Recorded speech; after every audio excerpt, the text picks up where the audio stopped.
Hola, mi nombre es Adriana Valero, soy estudiante de la Universidad Bicentenaria de Aragua y les estaré hablando sobre el conflicto. El conflicto es un enfrentamiento de posiciones que surgen entre varias o un grupo de personas, porque el comportamiento de una perjudica al logro de los objetivos de la otra.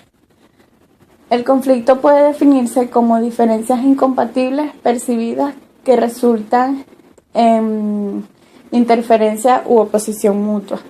En otras palabras, es un proceso en el cual las partes perciben que sus intereses están en oposición o se afectan adversamente por otras partes. Ahora bien, los conflictos no son la destrucción o la contaminación de la organización, como algunas personas suelen decir. Los conflictos más bien son oportunidades para que los cambios se generen. Y en dichos cambios, los conflictos, si son canalizados y encaminados de manera correcta, pues tendrán como resultado el aprovechamiento del mismo. Existen innumerables ejemplos y experiencias de cómo ha beneficiado a las organizaciones el aprovechamiento de los conflictos, o bien como se le denomina el otro lado de la mano, es decir, el análisis de los conflictos, pero desde los puntos de vista de los que se encuentran involucrados. Causas del conflicto. Estas son algunas causas que generan el conflicto en una organización. Fallas en la comunicación, diferencias estructurales, ambigüedad de roles, recursos escasos, incompatibilidad de metas, sistema de recompensas pobremente diseñado, diferencias de poder y estatus y diferencias personales y conflictos anteriores que no se han resuelto. Consecuencias del conflicto. El conflicto trae en la organización una serie de consecuencias. Con respecto a las positivas, pues tenemos que el conflicto estimula el análisis crítico. No hay una situación más perjudicial para la organización que el no atacar las malas decisiones en él y no prestarle atención. El conflicto motiva. El conflicto puede estimular un ambiente competitivo donde todas las partes demuestran una voluntad de desarrollar un alto nivel de esfuerzo. El conflicto es un precursor de cambio. El cambio organizacional no es posible sin un conflicto. El conflicto proporciona el desequilibrio inicial que estimula una búsqueda de alternativas. El conflicto a veces limpia la atmósfera.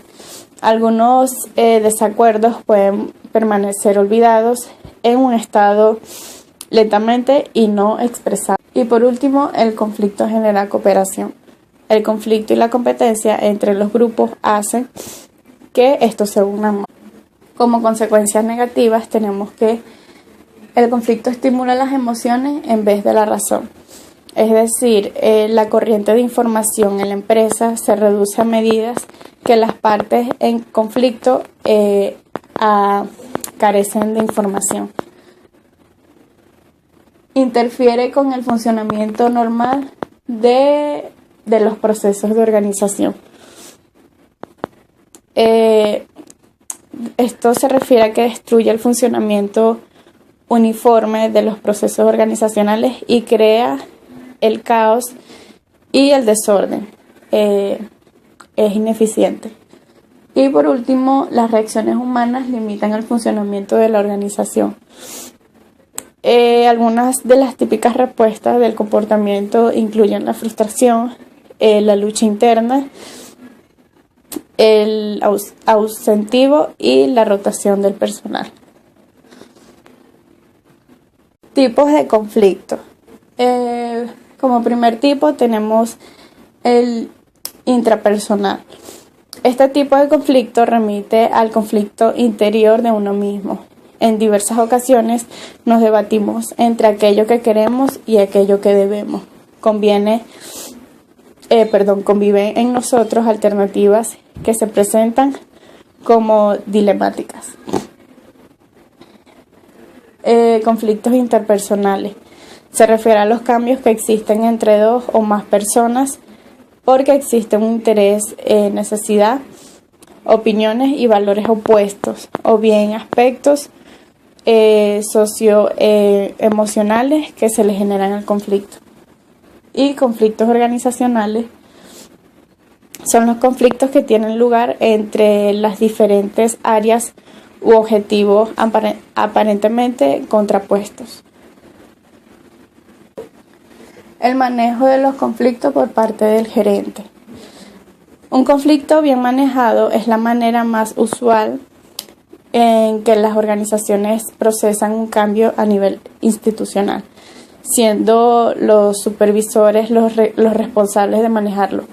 Por ello se estudian los sistemas de gerenciamiento de conflicto y a su vez revisan los canales establecidos para resolverlos. Por esta razón, se considera que el gerente moderno deberá saber controlar las situaciones conflictivas, siendo esta una de sus habilidades prioritarias, por las dinámicas de cambios producidas en el entorno de la organización, ya que se busca una mayor capacidad de respuestas a situaciones cambiantes, las cuales implican la integración de equipos multidisciplinarios, nuevos enfoques sobre la gestión de los procesos o las estructuras planas que reducen los niveles de dirección por la proporción de la celeridad en la toma de decisiones. De la negociación. Primero, la negociación es el proceso en el que dos o más partes intercambian bienes o servicios.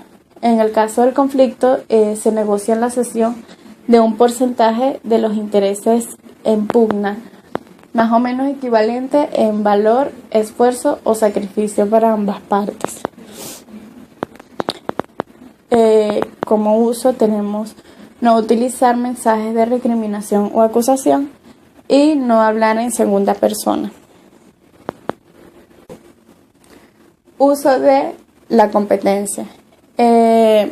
Primero, es vital en una acción rápida y decisiva, cuando es necesario implementar medidas impopulares. También debemos usarla para asuntos vitales para el bienestar de la organización y para protegerse de las personas que se aprovechan de la conducta no competitiva. Uso de la cooperación. La debemos usar para buscar una solución integradora cuando los puntos de ambas partes son demasiado importantes. También cuando su objetivo es el aprendizaje. También para combinar las ideas de personas con distintas perspectivas acerca del problema. Y por último, para un mayor compromiso incorporando los intereses de otros en una decisión que implica censo. Uso de la cooperación. Pues la debemos usar cuando las metas son moderadamente importantes, pero no solo son dignas del esfuerzo y la ruptura potencial que existe en los modos. También cuando dos adversarios con el mismo poder están fuertemente comprometidos con objetivos mutuamente excluyentes. Estas en una negociación de tipo laboral. También para conseguir acuerdos temporales sobre asuntos complejos. También la podemos usar para llegar a soluciones rígidas por falta de tiempo y como de manera alternativa cuando no han tenido éxito ni colaboración por la parte de competencia. Y en la evasión, pues debemos usarla cuando definitivamente no existe ningún tipo de interés por parte del conflicto y cuando el asunto es cuando el asunto es de vital importancia pasajera, o cuando hay un problema o cuando hay otros problemas más importantes para tratar que el que se está tratando. Gracias.